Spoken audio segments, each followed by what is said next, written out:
Hi hello Krish വ്ളോഗ്സിലേക്ക് സ്വാഗതം. ഇന്ന് നമ്മൾ റെഡിയായി നിൽക്കുന്നത് ഞാൻ പറഞ്ഞില്ലേ കഴിഞ്ഞ വ്ളോഗിൽ ചുറ്റുവിളക്കിൻ്റെ കാര്യം. അപ്പോൾ ഇന്നാണ് അമ്പലത്തിൽ ചുറ്റുവിളക്ക്. അപ്പോൾ നേരം വൈകിട്ട് വഴങ്ങാൻ 5:45 അമ്പലത്തിൽ എത്തണം എന്ന് പറഞ്ഞതാണ്. ഞങ്ങളുടെ കുളിക്കലും റെഡിയാവലൊക്കെ കഴിഞ്ഞപ്പോഴേക്കും സമയം വൈകി. അപ്പോൾ ഞാനും അമ്മയും മുന്നിൽ നടന്നു.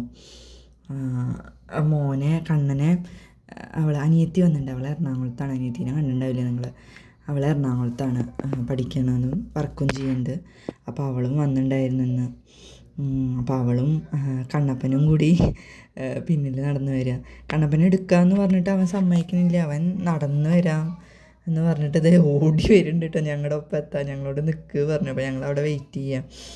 അപ്പം അങ്ങനെ ഞങ്ങൾ നടക്കുമ്പോൾ ഉണ്ട് ഇതാ ഇപ്പുറത്തുനിന്ന് പറമ്പ് കൂടെ വല്യമ്മയും ശ്രുതിയേച്ചിയും അമ്മയൊക്കെ ചാടി വരുന്നു. അപ്പോൾ അവർ ഞങ്ങൾ നേരം വൈകണ്ട വെച്ചിട്ടേ ഞങ്ങളോട് മുന്നേ നടന്നോളാൻ പറഞ്ഞതാണ്.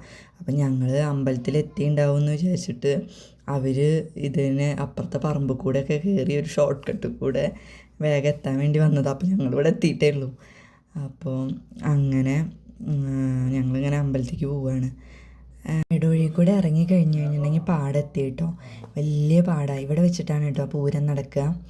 ഞാൻ പറഞ്ഞിട്ടുണ്ടായിരുന്നില്ലേ കഴിഞ്ഞ വ്ളോഗിൽ പാലക്കിൽ കാർത്തികവേല. അപ്പോൾ വരവൂർ പാലക്കിൽ ഭഗവതി ക്ഷേത്രത്തേക്കാണ് ഞങ്ങളിപ്പോൾ പോണത്. ഞങ്ങളുടെ തട്ടകത്തെ ക്ഷേത്രമാണ് കേട്ടോ അത്.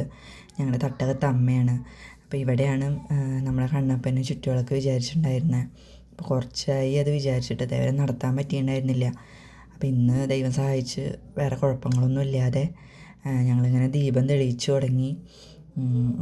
കണ്ണപ്പന് ദീപം തെളിയിക്കണം എന്ന് പറഞ്ഞ് വന്നു കേട്ടോ. പക്ഷെ അവന് ചൂടാവും, ചെരാത് പിടിക്കുമ്പോൾ ചൂടാവില്ലേ. അപ്പോൾ പിന്നെ അവനെ എൻ്റെ കൈ പിടിച്ചിട്ട് 1-2 ദീപം തെളിയിച്ചു. പിന്നെ ഇതാ ബാക്കി ഞാനും ശ്രുതിയേച്ചിയും പിന്നെ അപ്പുറത്ത് വല്യമ്മ ഉണ്ട്, അമ്മുണ്ട്, അമ്മയും കണ്ണനും കൂടിയിട്ട് അവിടെ ബാക്കി സ്ഥലങ്ങളിലൊക്കെ തൊഴുണ്ട്. അങ്ങനെ ഞങ്ങളിങ്ങനെ ദീപങ്ങൾ തെളിയിച്ചു തുടങ്ങിയിട്ട് ഞാൻ ഇവരാരാന്ന് പറഞ്ഞാൽ, വല്യമ്മ എന്ന് പറഞ്ഞു കഴിഞ്ഞാൽ എൻ്റെ ബ്ലഡ് റിലേഷൻ അല്ല. ഞാനിപ്പോഴും പറയണു, എനിക്ക് എൻ്റെ ലൈഫിലുണ്ടല്ലോ ബ്ലഡ് റിലേഷനേക്കാളും ഞാൻ വാല്യൂ കൊടുക്കുന്നത്, അല്ലെങ്കിൽ ഞങ്ങൾക്ക് സപ്പോർട്ടായിട്ടുണ്ടായിരുന്നത് സ്നേഹബന്ധങ്ങളാണ്. അപ്പോൾ ഞാൻ എപ്പോഴും രക്തബന്ധത്തിനേക്കാളും രക്തബന്ധമാണ് എന്ന് പറഞ്ഞതുകൊണ്ട് കാര്യമില്ല, അതിനേക്കാൾ ഉപരി സ്നേഹബന്ധം വേണമെന്ന് വിശ്വസിക്കുന്ന ആളാണ് ഞാൻ. കാരണം അതിന് എനിക്ക് എൻ്റെ ലൈഫിലെ ഏറ്റവും വലിയ അനുഭവമാണ് കേട്ടോ ഈ വല്യമ്മ എന്ന് പറയുന്നത്. വല്യമ്മ എന്ന് പറയുന്നത് ഞങ്ങളുടെ ബ്ലഡ് റിലേഷൻ അല്ല, ഞങ്ങളുടെ ഒരു നെയ്ബറാണ്, തൊട്ട വീടാണ്. പക്ഷെ ഞങ്ങൾ വെറും ഒരു അയൽപ്പക്കക്കാരെ പോലെ അല്ല, അത്ര ഒരു അറ്റാച്ച്മെൻ്റ് ആയിരുന്നു. ഇപ്പോൾ എൻ്റെ കാര്യത്തിൽ എന്നെ എൻ്റെ അമ്മ പ്രസവിക്കുന്ന സമയത്ത് നമ്മൾ കുട്ടീനെ ആദ്യമായിട്ട് പുറത്തേക്ക് കൊണ്ടുവന്ന് കാണിച്ചു കൊടുക്കുമല്ലോ ഫാമിലിക്ക്.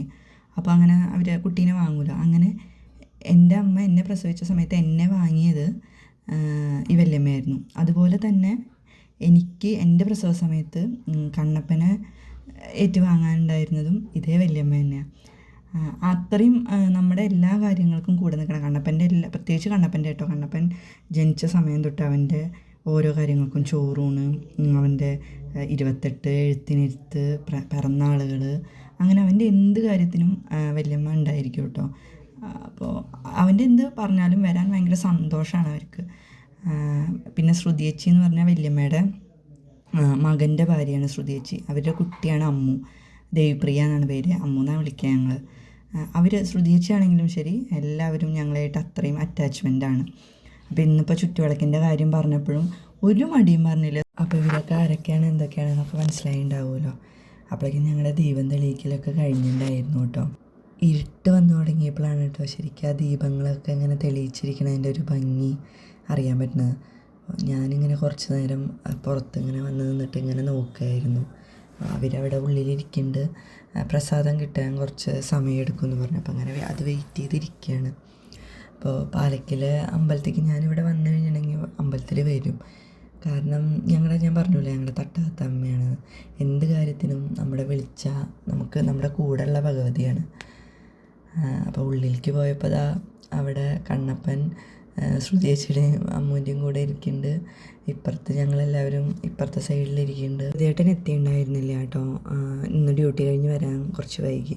അപ്പോൾ പ്രസാദം കിട്ടിയ സമയമായപ്പോഴേക്കും ജ്യോതിയേട്ടനും എത്തി, അച്ഛനും എത്തി. അപ്പോൾ ജ്യോതിയേട്ടനെ കണ്ടപ്പോൾ പിന്നെ കണ്ണപ്പൻ ജ്യോതിയേട്ടൻ്റെ പിന്നാലെ ആയി കേട്ടോ. അങ്ങനെ അച്ഛനെ കണ്ടു കഴിഞ്ഞാൽ പിന്നെ വേറെ ആരെയും വേണ്ട. അപ്പോൾ അച്ഛൻ തൊഴിലേ ഉള്ളൂ. അപ്പോൾ അച്ഛനും അവരും വന്നപ്പോൾ കുറച്ച് ലേറ്റായി. അപ്പോൾ അങ്ങനെ ഞങ്ങളെല്ലാവരും കൂടി ഇറങ്ങുകയാണ്. ഇനിയിപ്പോൾ ഒന്നുമില്ല, പായസം കിട്ടി, പ്രസാദം കിട്ടി, തൊഴുതു. അത് കഴിഞ്ഞപ്പോഴേക്കും കണ്ണൻ അച്ഛയുടെ കൂടെ വണ്ടിയിലാണോ അമ്മച്ചയുടെ കൂടെ വണ്ടിയിലാണോ അതോ നടന്നിട്ടാണോ അങ്ങനെയൊക്കെ ചോദിച്ച് കുറച്ച് നേരം നിന്നു. പിന്നെ ഞങ്ങൾ വേഗം വീട്ടിലെത്തി. അപ്പോൾ ഇത്രയൊക്കെയുള്ളൂ ഇന്നത്തെ വിശേഷങ്ങൾ. മറ്റൊരു വ്ളോഗുമായി പിന്നെ കാണാം. ടാറ്റാ, ബൈ.